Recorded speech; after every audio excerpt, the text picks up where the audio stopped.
Hello, welcome again to this personal hygiene segment where we are discussing how to stay beautiful and clean, how to take care of your vagina, how to take care of your feminine hygiene. I am Valentine Nyakereira and I am a personal hygiene specialist from Beautiful and Clean. I am all passionate about hygiene. I always advocate for beauty with cleanliness. Beauty is not about just how many number of brands of beauty products that you have. I believe that the core thing about beauty is cleanliness, and that is why we are talking about it here. So we talked about pre and post sexual hygiene. We talked about the vagina and how to keep it tight and all the needs and all that. You can refer to our previous videos. And today we are talking about the foods. You know, there's all this talk about foods affecting the vagina. There's all these talks about when I eat this, I am going to become watery. There's a smell and all that. So is it true? Is it not true? Let us talk about that. So first and foremost, we'll start with the sugar. Sugar is very dangerous with the vagina. I'd like, especially those people that actually do have diabetes, it is good to take care of your sugars because they do contribute to prevalence of yeast infection.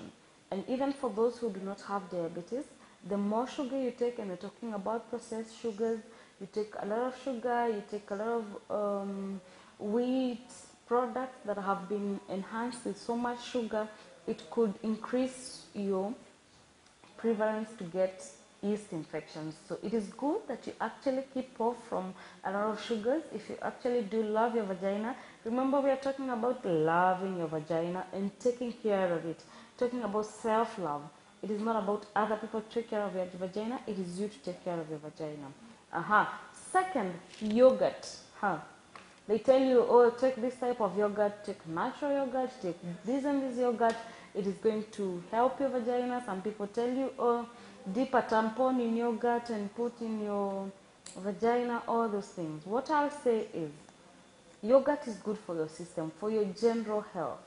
But when it comes to the vagina, there are yogurts which are have live cultures and some have probiotics.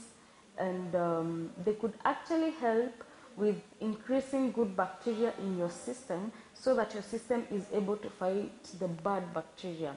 But what I would want you to know is, one, what's the storage of this yogurt that has these live cultures and the probiotics? Because if it is not properly stored, because there's a temperature that is supposed to be stored at, the transportation and the point at which it was transported and taken from the lorry to the shelf where there is the fridge, what amount of time was there? As in, was it time that is enough for the bacteria, the good bacteria to die? When you took it from the supermarket to your home, was it enough time for the bacteria to die? So it is actually, and then the quantity, how much of it are you taking? That also matters. So it is good to take probiotics. If you need the probiotics, it is good to take them in a supplementary form so that you are able to take enough of it if you need to add good bacteria to your system, which is something I actually advise. But for inserting the yogurt into your vagina, no, that's a no-no. Just keep off from doing that. I am a big campaigner of trying to reduce the number of things or items that actually go into your vagina. So it is good that you actually restrain yourself from that, okay? The other thing is meat and fish. Red meat and fish. These are alkaline foods, and our vagina is naturally acidic. The pH is naturally acidic. So sometimes when you take food that is very alkaline, you may find that there is a certain smell that comes with it. That does happen, okay? The other is spicy food or foods that have strong smells. We're talking about something like garlic, we're talking about curry, and such and such. So asparagus, such. Please note that when you take these foods with this strong smell, it may translate to you having a strong smelling sweat.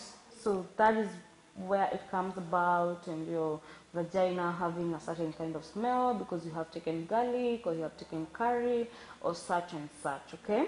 The other thing is people will tell you about pineapples, and they will tell you take pineapples and you're going to smell like pineapples, and pineapples smell good. What I'll say is uh, pineapples or rather fruits and vegetables are good for your vagina, and they are good for your general physical health. So it is good that you take them.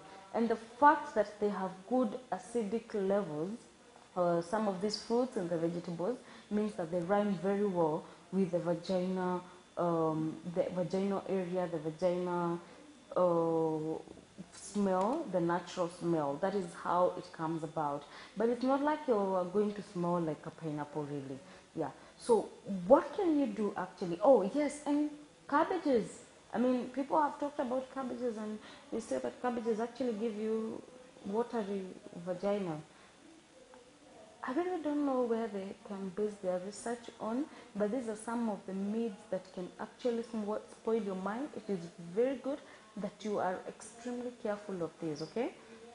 So what can you do about these strong smelling foods, about this red meat and the fish?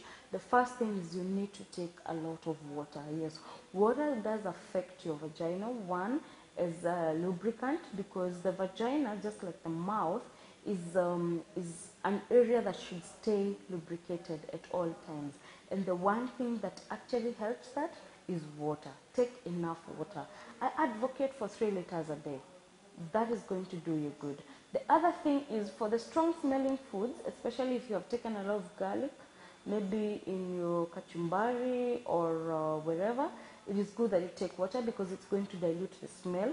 Even for if you have taken a lot of meat, red meat or fish which are alkaline, it is good that you take a lot of water and a lot of vegetables. That is going to dilute the smell.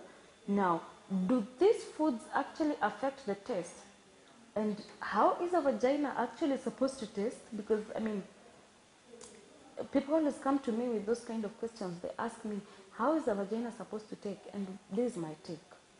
Remember, if somebody comes and says that your vagina tastes bad, unless of course you have an obvious infection, like you have discharge that has a certain color and you have a certain smell that you know is bad odor, unless in such an event, please note that taste will be based on the person who is describing your taste, and it will also be based on their taste buds. I mean, if they have bad taste buds, then they are going to tell you that your vagina is actually tasting bad. So there is really no testonometer, if there is such a word, for the vagina. So I really wouldn't want you to stress over how a good vagina tastes. I would want you to just be happy taking care of your vagina and cleaning it up. Are we together? So yes. So all these foods, they may affect the smell, but as far as the taste is concerned, there is no scientifically proven research on that. So don't stress over it. Just know that it is good. If somebody has reservations, it is good that you actually discuss them. If you are actually doubting, you can see your doctor so that you are certain that there is no infection. If actually there is no infection, then I don't see why there should be a problem. The other thing is, it could be that maybe you have UTI, and if you have urinary tract infection, sometimes there could be some odor or maybe some remnants of urine that actually go out as a certain taste because they are very, very strong.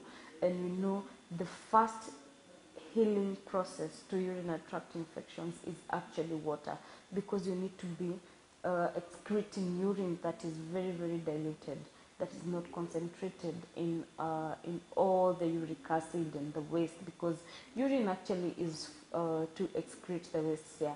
So don't stress over taste, it's alright, and don't stress over things that are not there. It is good that you learn how to identify good discharge and bad discharge, because once in a while we always have discharge. You may have discharge when you are ovulating, because the uterus is being prepared for fertilization. You may have you may have discharge when you are ovulating. You may have discharge maybe pre-menstruation or post-menstruation.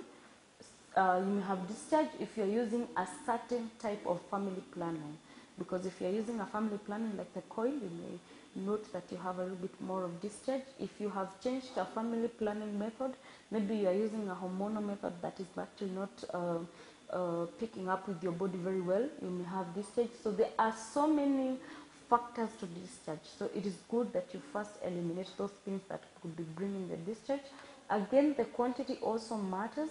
Then you need to look at the discharge at the point that it leaves the vagina. You know, if discharge left your vagina at 10 a.m. and you're looking at your panty liner at 9 p.m., you may have inconsistencies as far as color is concerned, because it has been there a whole day, and it has been exposed to heat, it has been exposed to so many other things, so the color may not be accurate for you to actually say, I am having an infection. So it is good to listen to your body to know when discharge is leaving the body. Then you can check and see how it is. Then it will tell you how good or how bad it is.